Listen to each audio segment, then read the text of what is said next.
So I want to thank everyone for coming today and joining us for our kickoff fall 20 spring 2021 CAMEE Table Talk discussion series.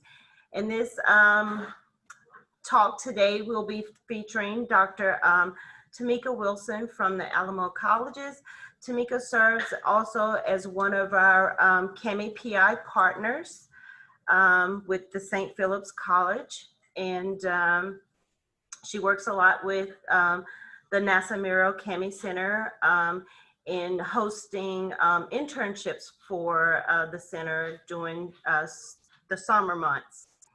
We also have Dr. Shawnee Newton. She's a success coach at Clark State Community College, Green Center. And today they both will be presenting enrolling and retaining underrepresented minority populations in STEM. And they will be covering the impact of race, gender, and education on STEM, the impact of belief system on STEM career aspirations, and strategies to mitigate the barriers. Tamika and Shawnee, I will turn it over to you, and thank you so much for joining us. Thank you. Thank you. Thank you, Ms. Carla, and also the CAMEE team for inviting us, and Carla again for organizing all of this. She's great at that. Everyone, thank you again for joining us. My name is Tamika Wilson, and again, I am joined in this presentation with my research partner, Dr. Shawnee Newton. We are sure you've heard of several strategies on how to enroll and retain underrepresented students, but sometimes it can be a little more challenging in the STEM area. And if you're not familiar with STEM, that's science, technology, engineering, and math related areas because it spreads wide.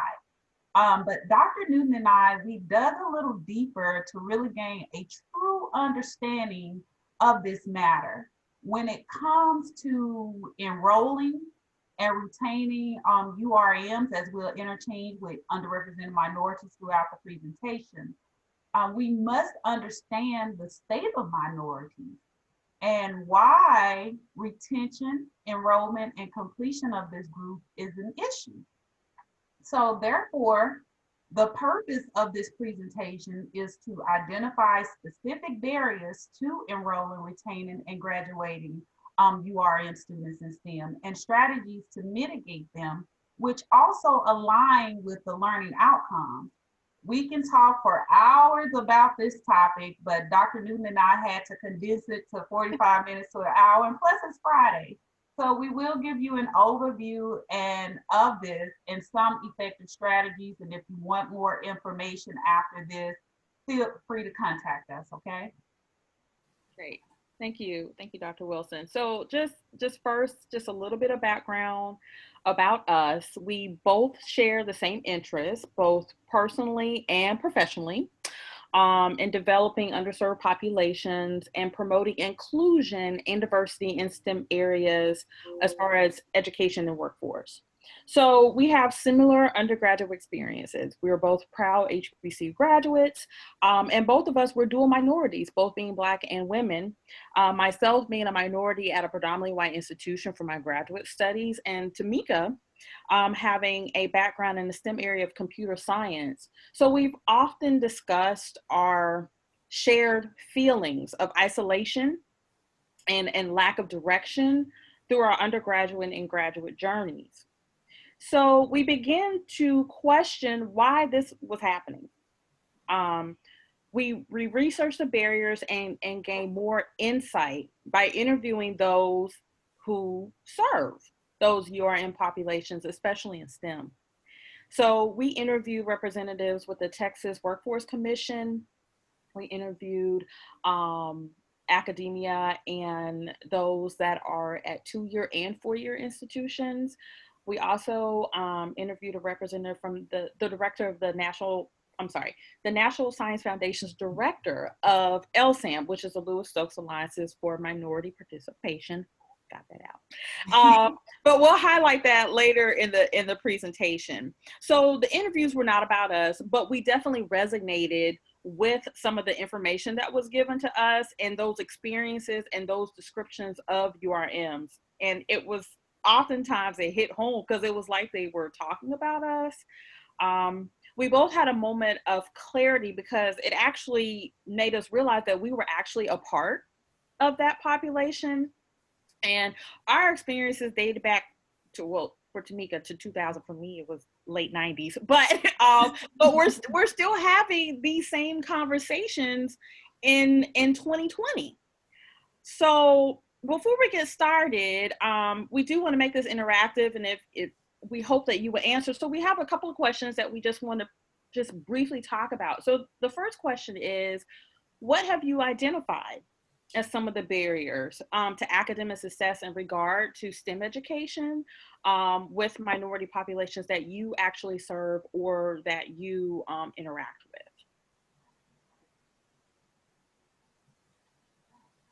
Anyone? Anyone want to answer? Just give a. You can definitely drop your responses in the chat as well, and I would be more than happy to read them off to Shawnee and Tamika. Hello, I'll respond. My name is Shanidra Barnes, and it's just been kind of the awareness piece for minority students to know what's out there, what's available to them, and how to access it. That's been what I've seen as the biggest kind of thing or hurdle for me to get over. That exposure piece. I think you cut off Ms. Barnes. Oh yes, that ability for them to know exactly what's out there for them. And it's kind of hard because if you don't see that representation of yourself, you can't see yourself being it. Right. Yeah, we talk about it. We do touch on that. Yes. Definitely. Thank you. Thank you for sharing. Thank you for sharing that. Okay, I see. Okay, we do. Yes, I see some. They're coming in through the chat, but I did see imposter syndrome, and that's something that one of the participants that we interviewed addressed directly, and that was something that she talked about was an imposter syndrome, and we hear that often, and that became a reoccurring theme as we went a little deeper into our research, and still want to continue this because this is definitely unfortunately a topic that's going to be around for a while as far as alleviating these barriers, identifying them and alleviating them. So thank you for that. So we don't have to actually go into the next question, but I just want to put this out there is, why do we think that these barriers exist? And what can we do as those in education alleviate those barriers? So that's just something to think about as we go through this presentation. Right. Thank you. So as we expound on the why, and some of you mentioned the exposure, Ms. Barnes, we looked at the percentage of the U.S. population that is minority and how it will continue to rise. Yet, according to the 2019 data, it was the National Center for Education Statistics, American Indians, African Americans, Hispanics, Latinx, and Pacific Islanders earn fewer STEM degrees relative to their populations. And when we looked at everything, we didn't just focus on one particular population, we focused on all those that are considered URMs.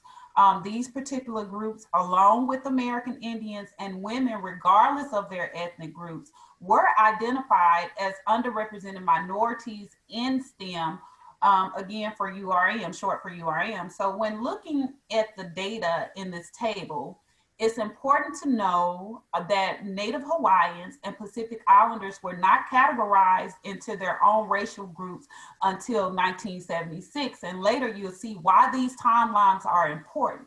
So as you see, the data shows gaps in reporting related to American Indians and Alaskan Natives, Native Hawaiians again, and Pacific Islanders, including their educational attainment rates. The stats also, more importantly, pointed out the years of disproportions between minority groups and non-minority groups in STEM, including education attainment overall starting at the high school completion rates. And you will see those numbers in this wonderful timeline that my partner developed. I just love this, so I just had to put it out there. So some reports dated back to the era of World War II, the 1940s, where the first report started that we discovered. It reported the gaps between Blacks and whites. And then in the late 1950s, there was a push for STEM. We all know that the civil rights movement was also during the 50s, including the fight for quality education and segregated schools. The data for Hispanics and Latinx were not added until the mid 70s again, so pay attention to that timeline.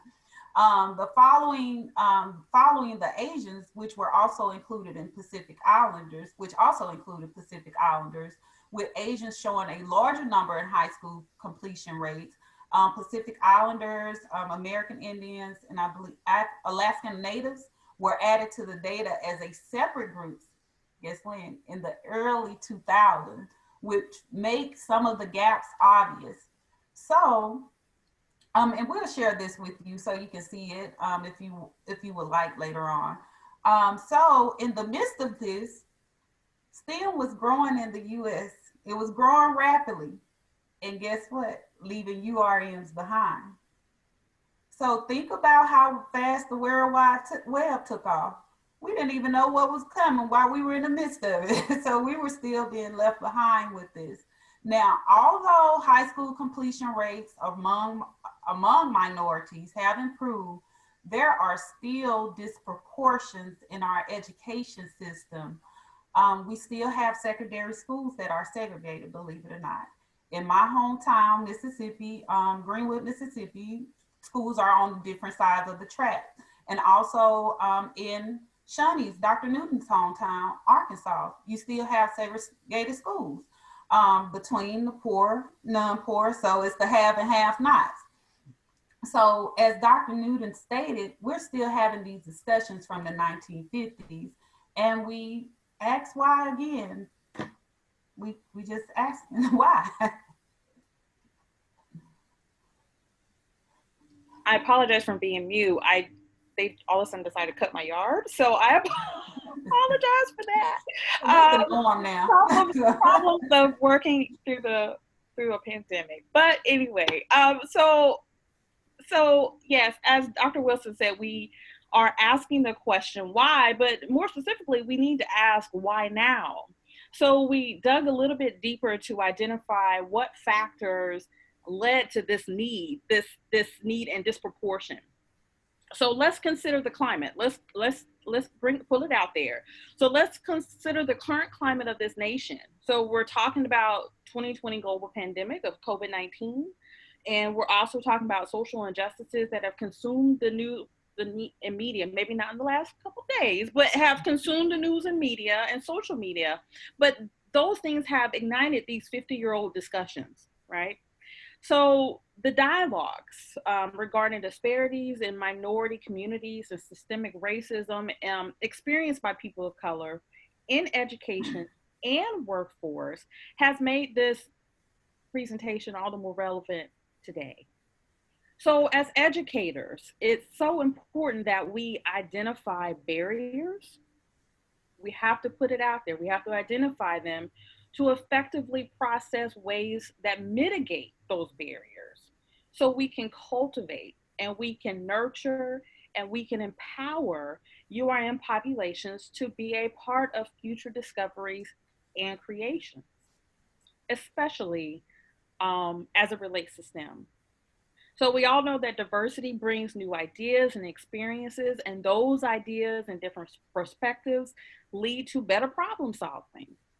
Building an environment for diverse learners starts with inclusivity and acceptance and recognition. Right. So before we investigated the barriers, now this was a process. We investigated why these particular areas were so hard to fill. Why is it difficult to find or hire qualified people in STEM and people of color of that? So in reviewing some of the data, some studies revealed that it was due to a skills shortage or skills gap in the field. meaning there are a limited number of people with the required skills to perform a specialized task in the STEM workforce. So if you're not receiving a bulk of the population, which is growing to minority, how can you train them? So we continue to ask questions. What are the skills needed? How do you get them? It boiled down to us identifying occupations that require specialized training to gain a skill, including certain levels of education attainment. So we said, aha, there's a need for training. Training is not the same as skill. Of course, the skill is what you gain from training, right? So the Bureau of Labor Statistics projected STEM occupations to grow by 8%. And it's good that we share this data so you can just see the disproportions in minorities and the number we have and where the STEM occupations will grow to and why it's important that we include our minorities in this group. So the main field that will grow, of course, is computer science. No, I had to put that out there. But most, if not all of these areas will require some specialized training, certification, bachelor's degree or higher. You all know that. So research shows that URM populations fall short in education attainment, which eliminates any notion of them entering STEM because of the degree requirement. If they're not graduating high school or entering college, how can we train them? So the skills gap, which we talked a little bit about prior to the presentation starting, is defined as early as elementary school, and it continues through post-secondary education. It has a profound negative impact on the representation of URMs in STEM. So there were some key research studies that guided our own research and help us to identify potential for additional research to help URM STEM populations. Each study that we reviewed and analyzed showcased distinct findings and recommended strategies. So we'll share a few and compartmentalize them towards the end of the presentation. So some of the key researchers that we follow focus on motivational factors that impacted URMs in STEM, including belief systems and career aspirations. Another study focused on barriers related to enrollment and retention, and also focused on, I'm so sorry, y'all, addressing external and individual factors through early engagement. So they looked at impacts of URM's internalized identities, okay? Their mainstream norms, negative perceptions as barriers to STEM fields, and this one was specifically in engineering. So another research study found prevalent perceived barriers identified throughout their interviews through microaggressions. So we often look at micro and macroaggressions, and the responses to those microaggressions, particularly in women and minority students. So it concluded that it was especially evident amongst women students and teachers who experience feelings of isolation and inadequacy. So we discovered that some of the main barriers identified in the studies were a lack of diversity among STEM faculty and peers in the classroom. So we touched on that. So feelings of isolation and invisibility, which I think that is, invisibility is big, to just not feel like you're being seen, led to difficulty in performing your work, your coursework. And that led to academic underpreparedness for collegiate STEM coursework. Right, and so I believe Myra and Christian mentioned some of these in their chats. We've also found that several of the individual factors you see here, such as belief system of URMs, that align with their confidence and their ability to perform well in STEM courses. These are some of the same discussions from earlier, right, Carla? Such as math, impact their decisions to pursue STEM. So if they're not interested, how can you recruit them? So I do have a story to tell. So, but again, what does this say about, what does this have on enrollment? How can we recruit students that are not exposed to STEM or may not be interested and they don't even know how to start considering it? That's the bigger issue. We want to recruit them, but how do we recruit students who don't know about it, and particularly underrepresented minorities that are in underfunded public schools? So Dr. Newton mentioned my background in computer science. Um, Anybody want to guess how I chose that field? So, but all of this ties in, and I think this story is important. Um, I remember attending a high school day at one of the undergraduate institutions that closer to home, well, my home institution, and taking a tour of the campus and the program, just socializing, just lost, like, hey, I'm going to a college campus. I knew I wanted to go to college, but didn't know why. So keep in mind that I am a first generation student and my parents have a 6th, 7th, 8th grade education. So I didn't have any guidance. I was just figuring it out as I went along. So anyway, fast forward, I tell the story. I just get tickled every time. So during the tour, I heard my classmate say she was going to major in computer science. So guess what? I majored in computer science. I never heard of computer science until that day. I didn't have a clue what it was about. I was just doing the work and just going through the motions, just doing it. But I made it through, I figured out, and even after I graduated, I still didn't know what I wanted to do with the degrees because of lack of mentorship or lack of guidance. So now when I discussed this with Dr. Newton, we questioned whether this was a result of individual or institutional barriers external. We concluded that it was a combination of all the barriers. Peer influence, lack of family support, lack of engagement, and overall institutional support played a part in both. Either me enrolling in a STEM field, but also me not remaining in that field after I left. So engaging URMs, piquing their interests and beliefs in their ability to persist in STEM can be addressed as we define by increasing institutional accountability. I'm not blaming it on my institution because Lord knows I love my HBCU, but we don't know, we don't have the answers because we don't look at the holistic picture with barriers sometimes. We just focus on the work pretty much. Okay, we need to teach classes, but we don't understand the backhand of it, why students are not engaged. Establishing strategic partnerships and revisiting curriculum design and increasing student resources can help prevent this. So, and I attended a conference, I presented at a conference last week. It was for the American Association Registrar and Admissions. So we talked about strategic enrollment, and the strategic enrollment management framework for colleges and university is a great model. Now, it's not our work, but I thought this tied in very well with how to focus on, you have to be strategic about it, and it follows the student's life cycle. So because it considers the student life cycle from recruitment to completion, and I'll share this presentation with you all if you would like a copy of the slides from that organization. So, but it was from the American Association Registrar and Admissions Conference, if you want to look that up. But they gave strategic ways on start to finish pretty much. So that'll be a good thing to follow. And it also focused on URMs. So when we were reviewing the research and our own institutional practices, there was no one particular set of solutions to, at least what we found, to resolving the issues or the STEM gap among minorities.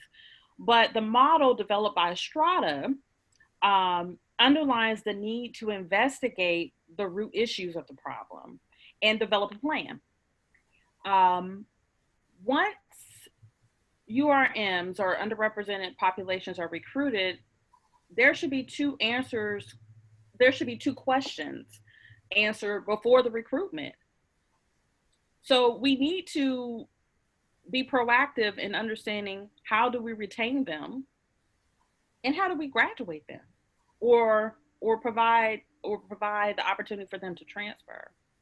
These are very simple questions, right? But the answers can be very complex because this particular group or groups faces multiple barriers. that some educators, we simply just do not see or have not considered, especially at predominantly non-minority serving institutions. So as we briefly look at barriers to retaining URMs, there are some of the same barriers that exist when we recruit them.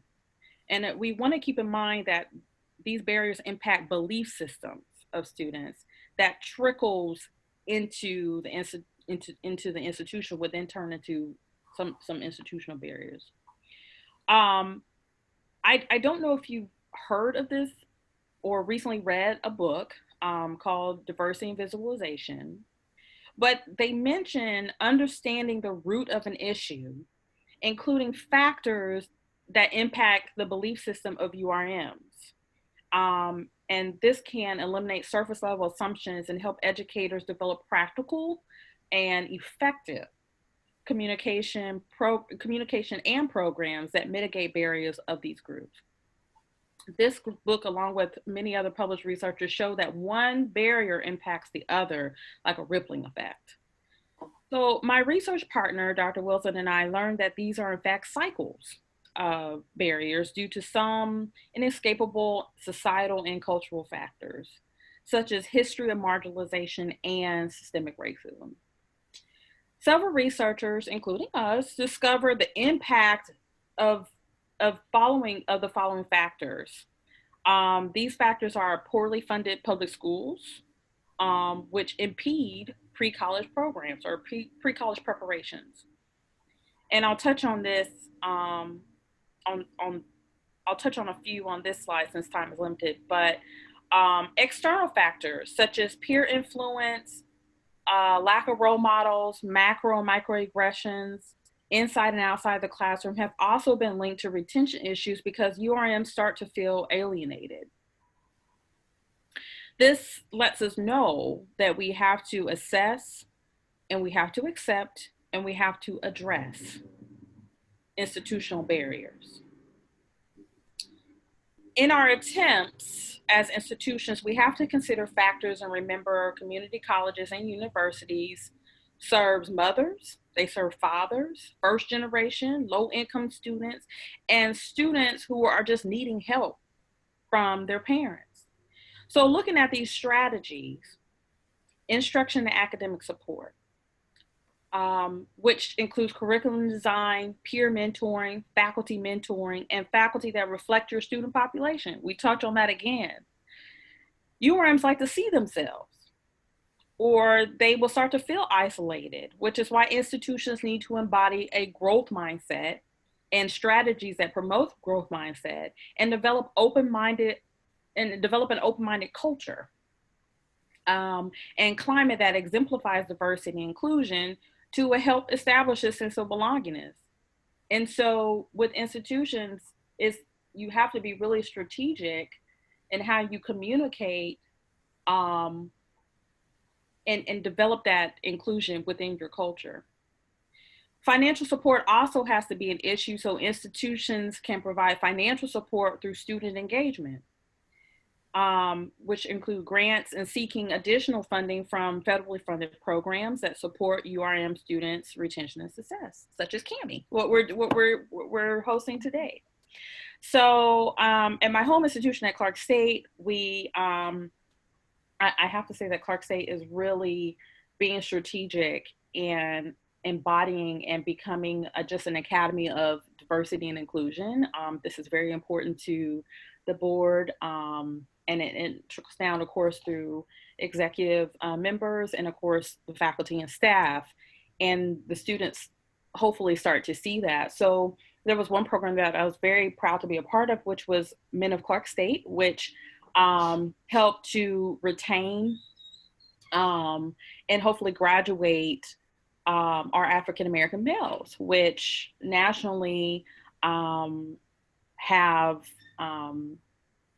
face barriers when it comes to higher education. So this is why all of those things are important when we talk about faculty and staff representation and putting forth the resources to alleviate some of these barriers.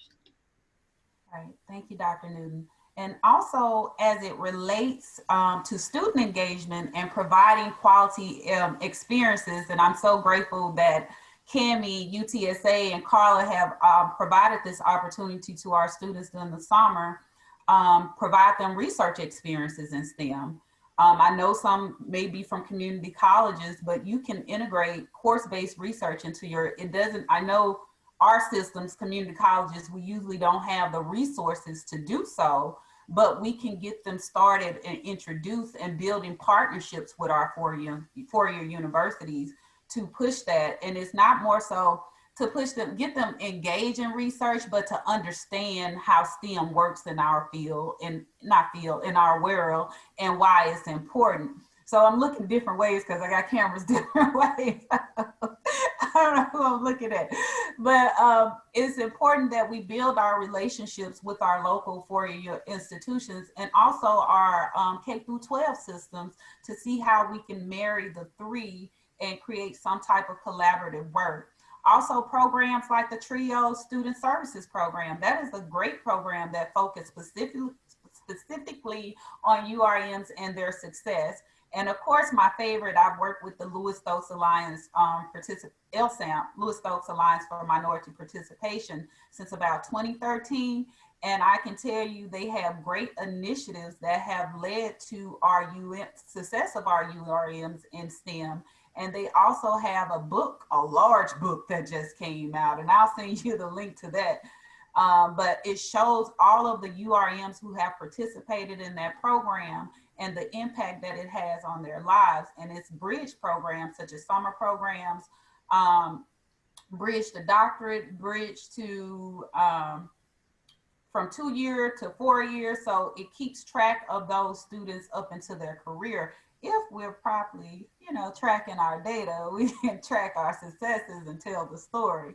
But those retention efforts, part of St. Philip's, we support all 5 colleges. And all 5 colleges often we pour into UTSA. So creating that partnership with them, it helps build that pipeline that we're looking for to continue that support with our students. Like many of you, we had to transfer to a virtual platform. So we had to figure out with this LSAM program, because we thought about how would this impact the students, especially considering COVID and the parents losing their jobs, and we had funds to support these students. I think they received up to $4,000 just for a 10-week program. So we had, plus the 10 CAMEE participants we had and our 46 students with UTSA, other areas and other four-year institutions, we have 56 students to participate, URMs to participate nonstop in the summer research program. They were actively engaged because we were actively engaged with them. Carla was in the group me sessions where we talked about, hey, how are y'all doing today? What's going on? Some of our students even battled COVID. Some couldn't finish because of they still were a part of it, but we stayed engaged with them through Viva Text, emails, Facebook, group me, you name it. We let them know that we were doing this for them and not for us. It was all about their outcomes at the end. And with the program, the last 3 years of data, 83% of our students have transferred to a four-year university, meaning they completed their degree with the Alamo colleges. But we're still tracking the other 17% were still enrolled. So these retention efforts and here are some of the initiatives, as you can see. And again, we'll share this. These are specific initiatives that focus on strategies using the Tinto model, which originally included social and academic integration. And when we spoke to the director, Dr. James Hicks, over the program at NSF, they added professionalization to help with that career identity piece. So it included the peer mentoring, faculty mentoring, and also the research experiences that we talked about in the beginning. So based on a variety, we're wrapping up, it's gonna all come together.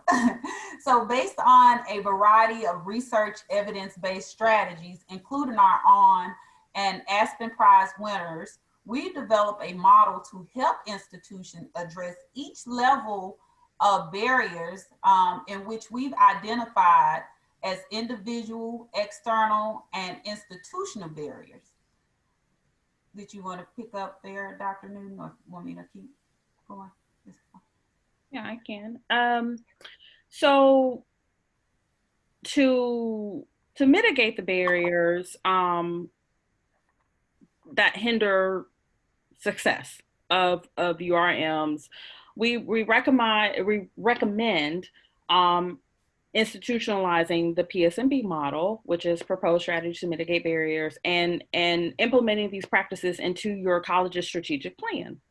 And then that will trickle into your campus culture. So if it's implemented properly, you also include some of the practices that were shared earlier, which focus on student-centeredness initiatives, community-wide engagement, which starts to build like a shared responsibility, along with other necessary institutional changes.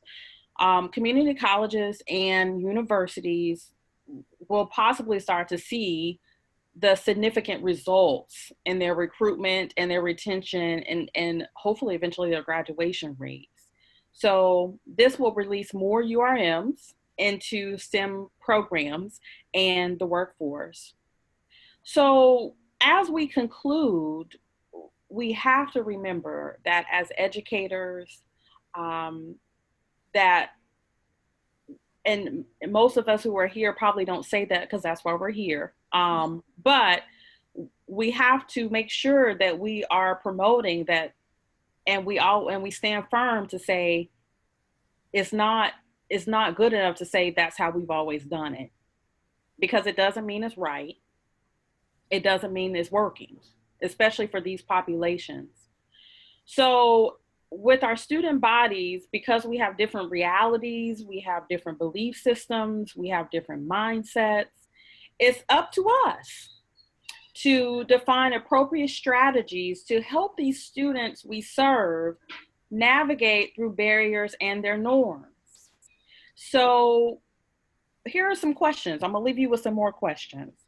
Are we paying enough attention to this population when we recruit them? How are we treating them in our classrooms? So this just goes into the inclusive piece. And should their barriers be your concern? How do we as educators and professionals in education eliminate assumptions and work with the data, work with the facts? So how do we do that? The facts of life, the facts of life. So these strategies we shared demonstrates that enrollment and retention efforts are not a task we can do alone. It requires strategic planning and strategic collaborations. Reflecting on the 3 I's presented, I believe it was Dr. Jackson with Fisk University and one of our partners from Louisiana State University. See, we're connected all over. It's everybody. We're all in this fight together. But in closing, we have to remember to invest, invite, and include the people we serve. It's something we can't do alone. So we have to look at the bigger picture. It's not just an enrollment issue, but you have to go a little bit deeper, get to the root cause, as Dr. Newton shared earlier. You have to, what's the root issue? And how do we resolve that issue? And we've shared some great things, strategies with you that we can't go into detail because time is limited. But we promised you an overview, and there you have it. So if you're interested in full details about that model we shared, we'll be glad to share that with you. And that concludes our presentation, and we're open for questions. Thank you, Dr. Newton and Dr. Wilson. We appreciate it. Great presentation. We can open the floor now if you guys would love to drop your questions in the chat, or if you would like to chime in, audio, video, please feel free to do so. We want to keep this as an open forum for any questions that you may have regarding URM recruitment and retention, just to ensure that we are addressing things. as we move together through this journey, to be able to expose, you know, future students to STEM related, you know, careers. It's about building this workforce and having students exposed to these STEM areas. And we have to start at a very early, you know, stage of doing this.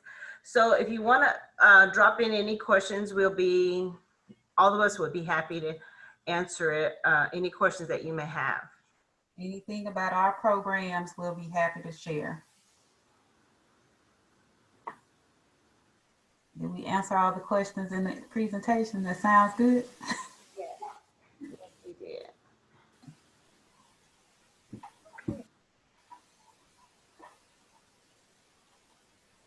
Thank you, Becky.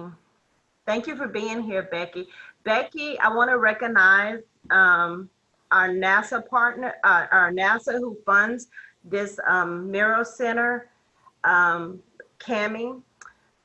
We are housed at UTSA, but the NASA actually funds our center that supports these efforts through the community colleges to help build this.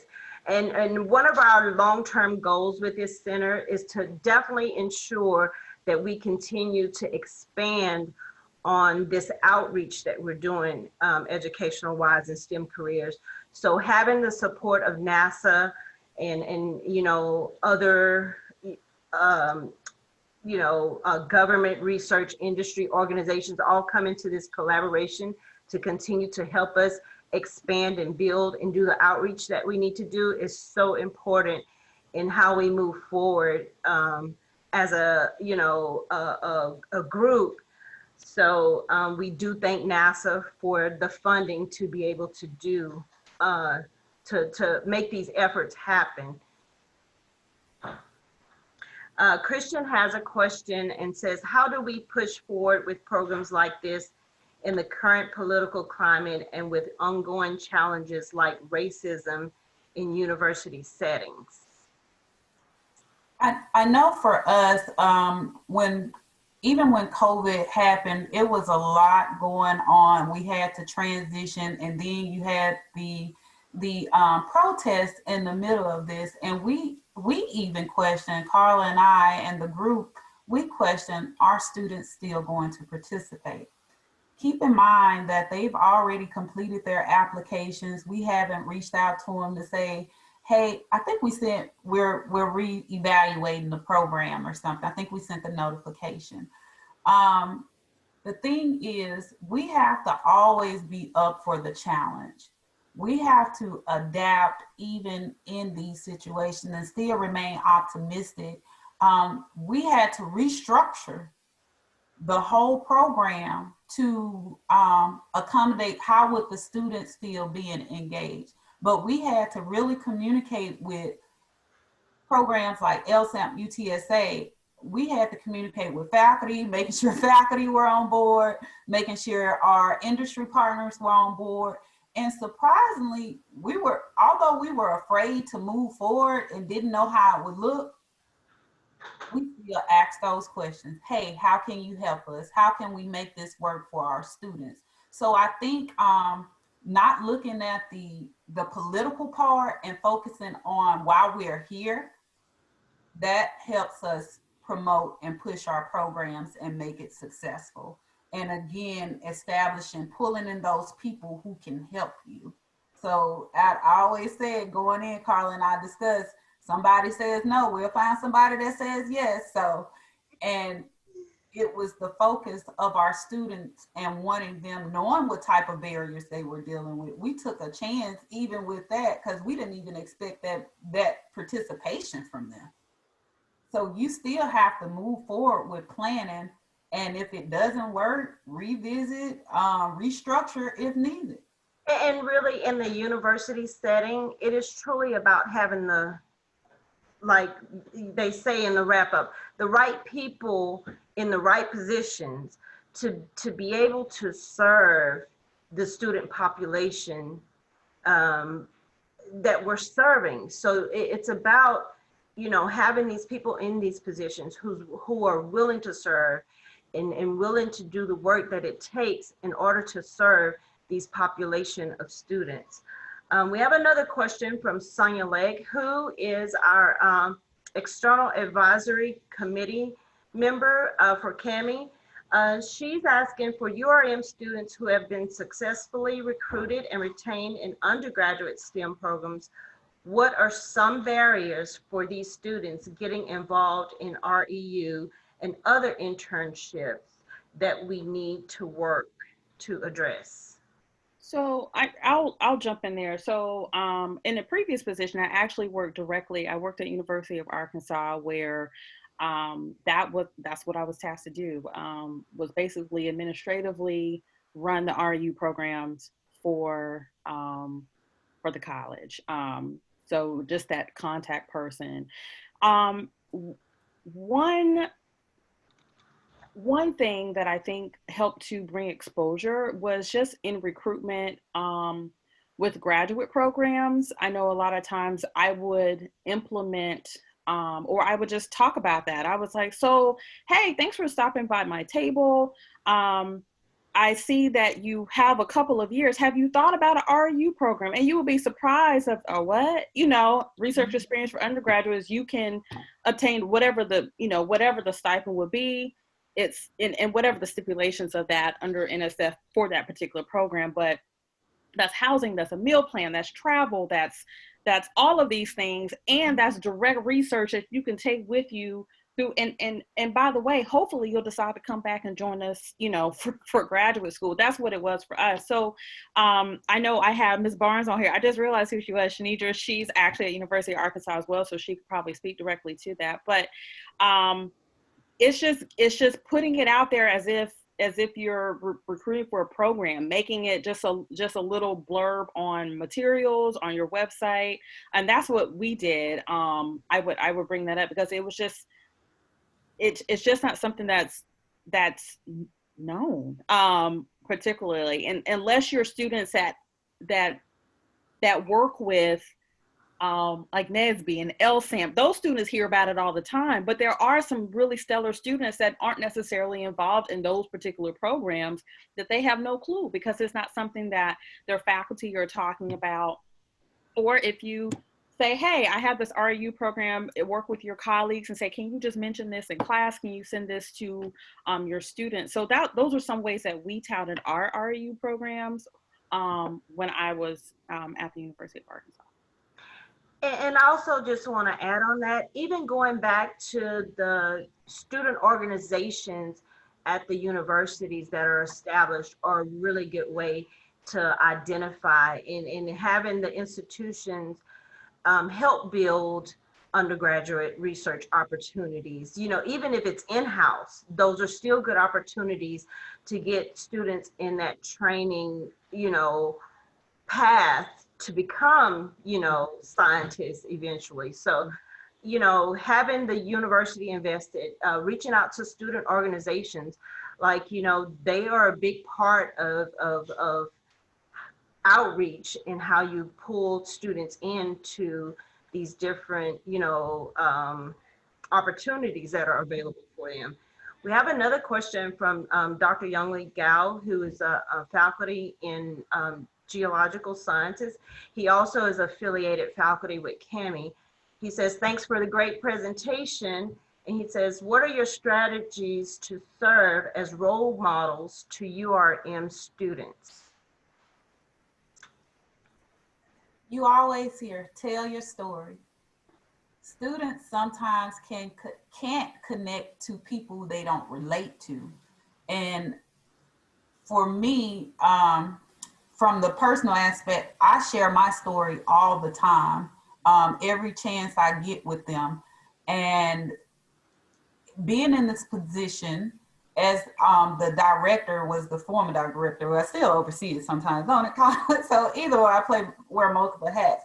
I see myself as a role model for these students, but also I pull in peer mentors who also serve in STEM fields or who I see participated in the previous program. So I don't want to say the word recycle, but I'll say it.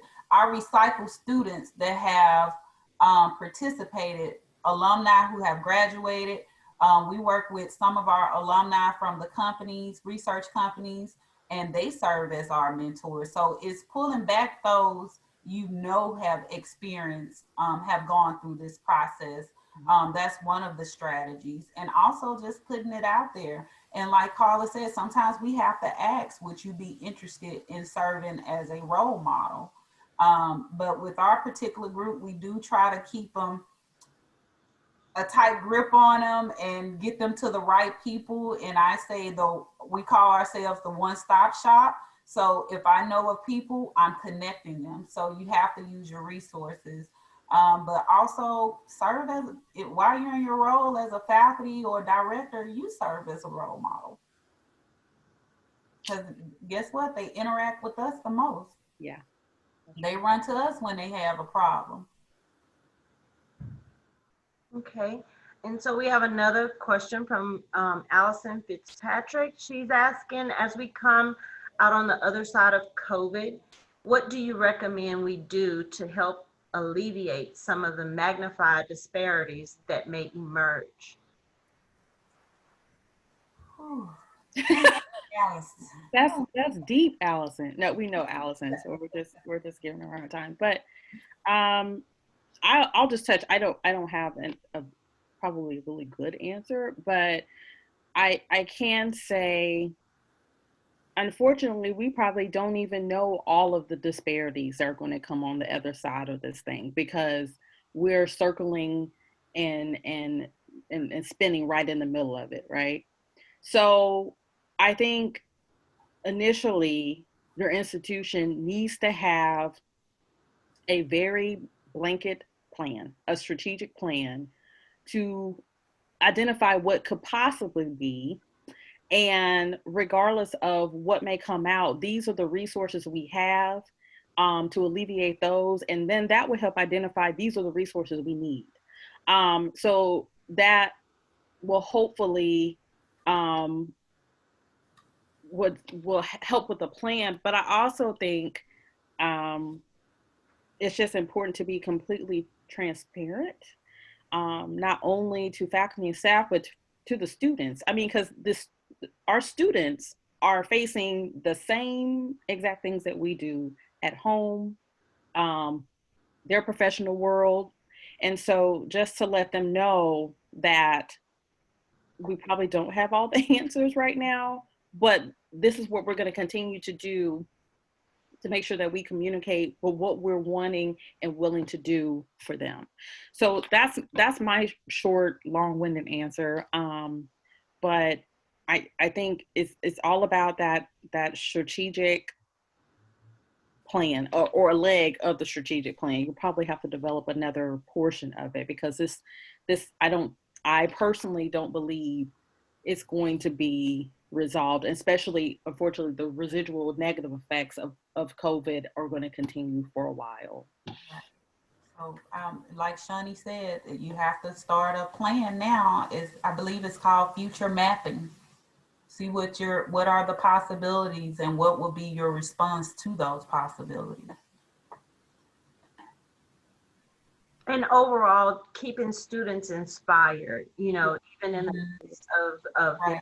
the pandemic, really keeping students inspired and supporting them, throughout this, and making them aware of resources, whether it's, mental health or whatever your institution is providing, just making sure that they are aware and that you are truly there to support them and help them navigate whatever challenges that they're facing throughout this, as, a person that they can rely on to help them find the resources that they need to, come out on the other end of whatever challenge they're facing, or to even come out on the other end and continue to be successful through this and continue education and for graduate degrees or professional degrees, going into the workforce, providing, research opportunities. And it's really about how quickly the people who are serving these populations, how quick we can pivot to make things happen, because things can happen so fast, and you have to be able to pivot just as fast as they happen in order to keep the momentum going for that student population, and just being of good service to those students. I just wanted to add just a little tail, because we do have another question, but you hit on something that I was just thinking. We have to make sure that those that are in these student-facing, student-centered positions are equipped to be able to move around that pivot, right? And to stay motivated to do so, because, like I said, everybody is dealing with something. Some of our students probably have dealt with it more extensively than we have, but everybody is dealing with some ramification of COVID. And so I think it's important for leadership to make sure that those that are in contact on, I wouldn't say on the front line, but those who are going to probably come in immediate contact with these students, to make sure that they're equipped to help those students and have the resources and stay motivated to do so, because it is definitely taxing on everybody. Okay, and I think we have a couple of more questions in the chat too. Let me get it pulled up. I think when you stop sharing. Dr. Stephen Ackley, who is one of the CAMEE PIs, is asking, would you comment on the Alamo Promise and the new partnerships with high schools in San Antonio as ways to recruit students? Yes, I can speak a little to it, and I know that it also aligns with one of our strategies to address external barriers, and that's the community-wide initiative. So we've included like local government, community partners, and also the school districts to help with our initiatives. We provide I believe last dollar funding to fill gaps between students' financial aid award and the cost of their tuition. So, and I believe it's up to 5 years, if I'm not mistaken. It's up for 5 years, and they've already started working on that. And because I don't work directly in that area, I just have a general overview of what it is. Okay. Next, we have a question from another one of our CAMEE PIs, Dr. Alberto Mestis Nunez. He's asking, how can we educators help integrate the communities the students are coming from? You want to touch it? So one thing, again, it goes back to those strategic partnerships. Where are our students coming from? You have to ask, where are students coming from, in which most of our URM populations, particularly in San Antonio, I'm reading the questions on this side, sorry.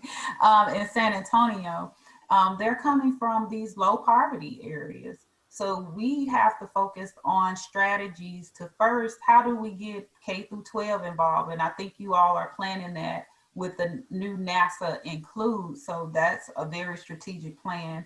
I like the whole idea because you're involving everybody, but how do we get close to the homes of these students? And the best way is we have to, again, follow, it's like we got to go back down the pipeline. So we have to go through the K through 12 system to get to the family homes. And how do we do that? And that's the bigger question. How do we get the buy-in of K through 12 to work with the 2-year and 4-year institutions, and not just at a dual enrollment level, but on a holistic level, like addressing these barriers, and also with our K through 12 curriculum design, I don't want to put my K through 12 system down, but let's be honest, our URMs come to college unprepared for courses. How do we bridge that gap with that disparity? So again, to answer that, we have to work with our K through 12 at the state level, because sometimes principals are kind of that's their babies. They got to protect them, and they sometimes don't see how all of it ties together. Just speaking from my experience and hearing it from a principal mouth, not here, but it seems like we're crossing over into other territory when we do that. So we have to get their buy-in with this. Other community leaders, community centers that serve, like YMCA, those centers, you reach out to those centers that are serving our URMs and trying to provide them a place to develop and grow. Not saying you'll reach a lot, but it's a start. One of the interviews that we had made a statement, and it's something you hear all the time, but she said it's really about just putting the boots on the ground, and just exposure. I think sometimes we go into these situations with a recruitment mind, but I believe we should just start, especially with young students, it's just about exposure, and just to show them that STEM is no way to get around it. Is pretty cool when you look at it, and you absolutely have a future in it. So it's just being that representative, going back to what Dr. Wilson said, telling your story. But it's just like she mentioned, she would take her own time. It wasn't any affiliation with her institution. It was just her. She referred to herself as a geek, but it was just her really enjoying what she does, what she teaches, and wanting to expose youth, underrepresented youth, to these different areas.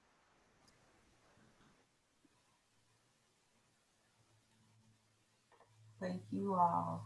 It's a good question. Thank you so much, Dr. Wilson and Dr. Newton, for your enlightenment today on URM recruitment and retention. We appreciate your efforts. I will post the presentation today and also the video to our website. I'll email everyone out who that I sent through the email distribution. I'll email all of you guys out the information so that you can go to the CAMEE website and check out the presentation if you want to follow up, or if you feel like you missed anything, or if you want to go back and touch back in and figure out. And then again, too, we are always here to provide any further support or information that you may need as you continue to move forward, looking to recruit the URM student population and how to support that population and the work that needs to be done in that population. Partnerships are a really important piece of this. And I would go back all the way to saying what my grandmother used to tell me: it takes a village, and it truly does. So thank you everyone for participating. We appreciate you. And we look forward to seeing you for our next CAMEE talk. I will send out information. And thank you, everyone. Have a great weekend. Thank you. Thanks, everyone. Thank you.